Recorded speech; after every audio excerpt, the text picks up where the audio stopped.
In this video, I'm going to show how to change the Heim joint bearings found on the latest generation of WP EXPLOR PDS rear shocks.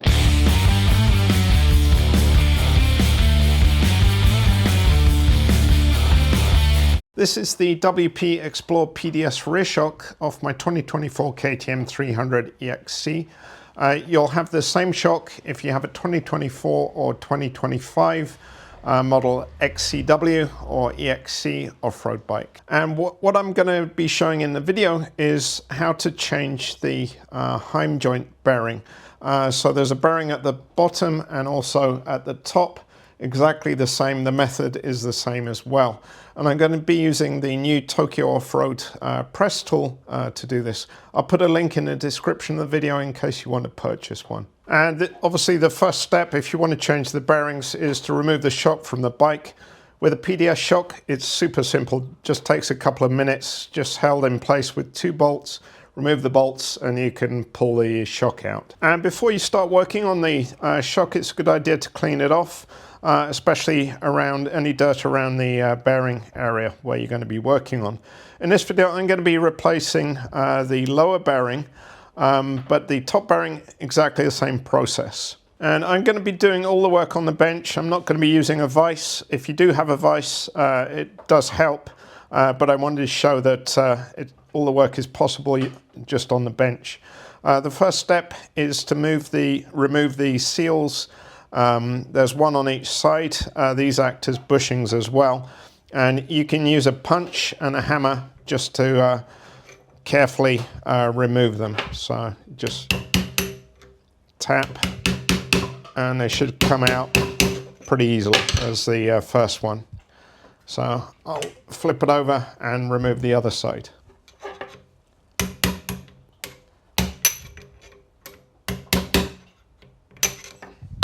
And there's the other one. They come out very easily. And here you can see the Heim joint bearing. And before you can remove it, you need to remove a wire retainer on one side of the bearing. On both sides of the bearings, there's actually wire retainers. So there's one here, one on the other side. Using the tool I've made, you only need to remove one side. And to remove the wire retainer, I use 2 pick tools. So one pick tool is used to hold one end of the retainer to stop it spinning round, while I use the other pick tool to pick out the retainer. You should note that the ends of the wire retainer are chamfered, so you'll find one of the ends is much easier to grip onto. And I'll show a close-up of the wire retainer to show you the difference in the ends. So holding one end of the retainer firmly in place, use the other pick tool to pick it out. And you can see there it's popped out. So using 2 pick tools, it's relatively easy to do. Okay, now I'm ready to press out the Heim joint bearing, and I'm going to be using the Tokyo Offroad tool. And the tool's pretty simple. It has a press head which is double-sided, so the longer side is used to press out the bearing. The short side is used to install the new bearing, and its length is precisely machined so it presses the bearing into the center of the shock mount. And then there's a bearing cup which you press the bearing out into, and then a nut and bolt and a couple of washers. So on this side of the bearing, the wire retainer is still installed, and the press head presses on that. It's dimensioned so that it can pass through the wire retainer, so you don't need to remove both sides. And then you put the bearing cup on the other side, and then the washer and nut.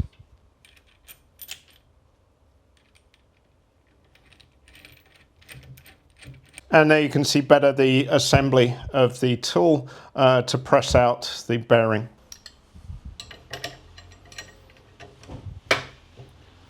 Okay, now I'm just going to press out the bearing.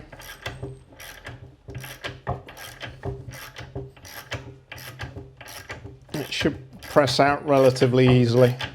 Not much force required. It is a press fit. Okay, loose now.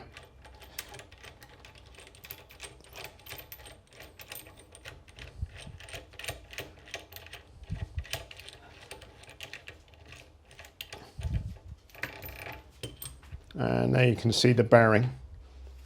And once you've removed the bearing, you want to make sure that the bore is clear and clean before you install the new bearing. You can just wipe it out with some parts cleaner, make sure there's no debris in there. And I'm going to be reinstalling the original bearing. It's still fine. You can test it by moving it around. If it's stiff, or certainly if it's locked up, it needs replacing.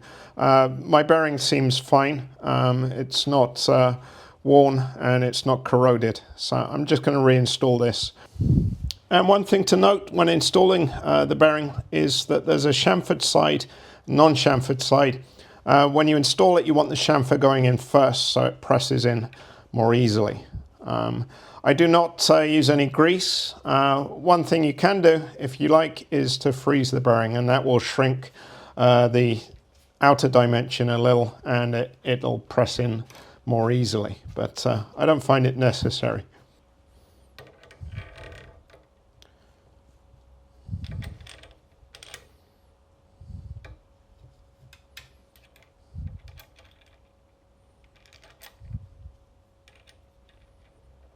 And here you can see the Tokyo Offroad tool assembled for pressing in the bearing. So you've got the shorter end of the press head against the bearing. You can still see the bearing here, and you've got the press cup on the other side with the bolt going through and a washer on each end.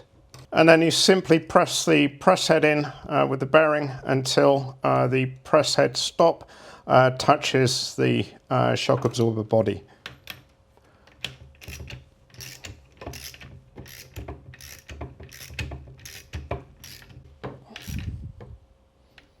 And once the bearing is installed, you can reinstall the retaining clip. This just easily pushes in with your fingers. Make sure it's seated all the way around. And then you're ready to reinstall the seal bushings on each side.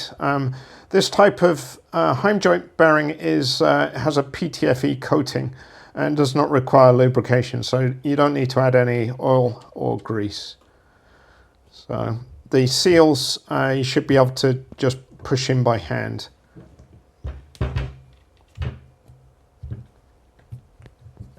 And as I mentioned at the start of the video, the process to change the upper Heim joint bearing is exactly the same as the lower. So I'm not going to show that, and you can use the tool. It's been designed to fit the upper perfectly too. If you'd like to purchase a tool, as I mentioned, there's a link in the description of the video. Hope you found the video useful. Thank you.